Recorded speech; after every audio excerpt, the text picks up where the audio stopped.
Welcome to Conversations with Archbishop Kurtz. Believe it or not, this is our 6th season of this program. We're glad you can be with us.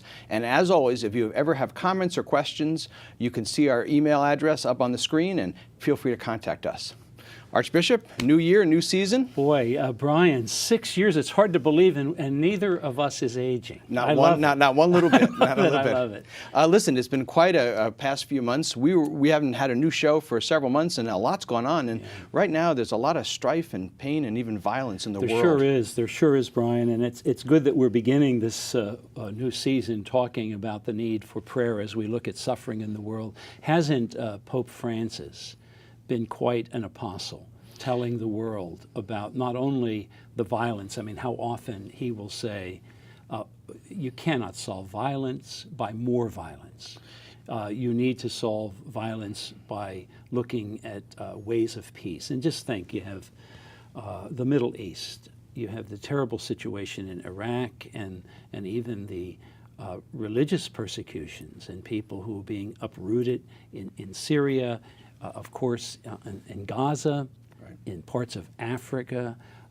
Really, it's very difficult. The Ukraine, almost every place we look, there's that temptation when people disagree to try to solve problems by violence.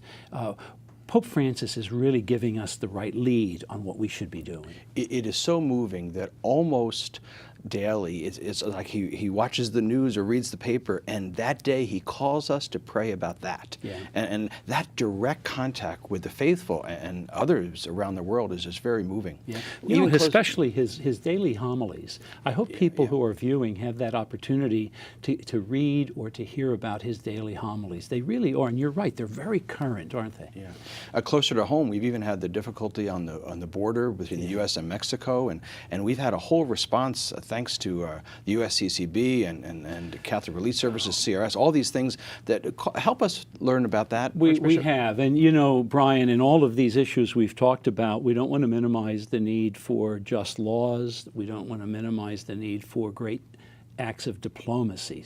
But in the midst of that, when you see the human person, you serve that person. You don't want, especially children, to become pawns, political pawns. And so we've been very blessed with efforts of charity. You know, a church really shows itself like a good and healthy family does by generosity, of course, to each other, but also to neighbors. Yes. And so I've been really uplifted by the fact that within the United States, Catholic Charities, you know, in each year, I believe it's over 10 million people, their lives are touched by the work of Catholic Charities. And if you look at Catholic Relief Services, you know, last year I went to the Philippines, and this coming year I'll be going to Haiti. If you look at their work, there's over 100 million. My goodness. Whose lives are touched. Now, that is not just the people who are on the scene working, they're the people who are generously contributing so that this can happen. This whole world of Catholic Charities, though, it's a miracle every day what goes on, and I know that's part of your history too. Well, you know, I had the privilege, after getting my degree in social work, I worked for a little over 24 years in the work of Catholic Charities, and I like to think that work continues, because in a sense, all of us have that call to charity in our hearts. It's in your blood, though. Oh, good. I'm glad to hear you say that. Let's go a little bit further to things that are happening now and coming forward. You're off to Rome soon. You got two things. You got the curial visits and you've got the synod. So there's a lot we could talk about there. Yeah, there is. Brian, I'll be for 3 weeks in Rome this year. The first week, I'll be with Cardinal DiNardo, who is now the Vice President of the Bishops' Conference. And we'll do very similar to what we did last year when I accompanied Cardinal Dolan, and that is we hope to visit with our Holy Father, and then probably about a dozen heads of the various dicasteries or congregations. These would be the equivalent of departments or offices within the Vatican. And it'll be good timing because we'll visit in early October, and then our plenary meeting of bishops is in early November. So it builds a good communication and good cooperation, often on very challenging issues. Our viewers want to know, is it you making an accounting of the church in the U.S. or them helping you? How does that work? It's a dialogue. It's really a dialogue. What it is we will bring certain issues and, in fact, send them ahead of time. But then also, whenever, for instance, when we sit down with the Holy Father, the first thing that I will say is, Holy Father, what's on your mind? So That's a good idea. That's right. I have a list of things that naturally we want to talk about. But surprisingly, Brian, they're very similar. Mm-hmm. So it's not that different. And then, of course, we'll have the 2 weeks with the Synod. Tell us more about the Synod, because that's a big thing. Well, the title. Right. The title is A Synod on the Challenges of the Family in Light of the New Evangelization. So the focus will be on the challenges. And as our viewers know, this extraordinary Synod, which will be in this October, will prepare the way for a fuller Synod in 2015. I'm going prepared really with 3 or 4 major ideas in my mind. The first, of course, is a word that our Holy Father is using. How do we pastorally accompany people who are hurting? The challenges. Secondly, on all families, how do we uncover the beauty of our church's teachings on marriage and family? And how do we raise up really authentic, attractive witnesses of what it means to seek to fully live the gift of marriage and family? It's a vocation.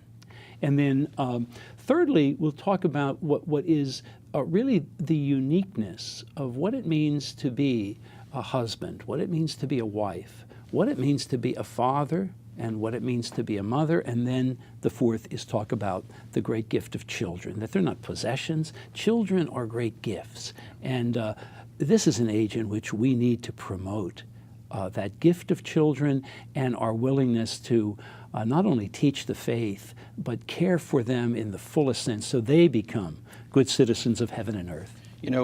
Every time there's a synod, there's always a preparation phase and some listening that goes on. I think because this synod deals with 3 issues that every Catholic household is dealing with: the question of marriage, family, children. You've done an extra lot of listening. Last year as we prepared documents for the Holy See. This year as you prepare to be a representative of the U.S. Church there. So listening sessions have been good for us as a church, and I hope for you too. They really have. And I think it was Marshall McLuhan said that the medium is the message. In many ways, that exercise of conversation is already, in some ways, the working of the Synod. Because not only does it help shape my thinking, and thank God people are honest and they give me ideas that I would never have thought about, but also it helps them become engaged in the life of the Synod. And I can anticipate that between the 2 synods there will be also another formal opportunity for the faithful to become involved as they did this past year. As we get ready for the fall of 15. So it will be. That's exactly right. Now, there's lots more we could talk about. We've had ordinations since we were last together. We've had a wonderful Pentecost celebration. We've had a new school year beginning, and we've prepared our strategic plan. We're going to hear more about that later. Any of those you want to say? Well, we'll talk about the strategic plan, I know, in another episode. However, say prayers in gratitude for the gift of leadership and vocations. God willing, I'll ordain 4 seminarians. They're now deacons to the priesthood for service of the church next year. What a blessing. Alleluia. Yeah.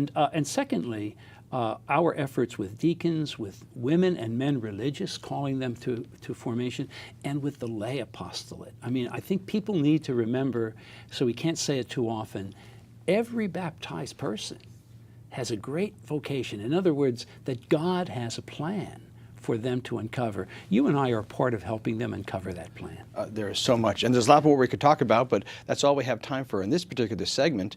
Thanks for being with us, and we'll be back with our next segment where we get to meet 2 of those deacons who are going to be ordained, have recently been ordained, will be ordained as priests hopefully next year, God willing. Thanks for being with us, and we'll be right back.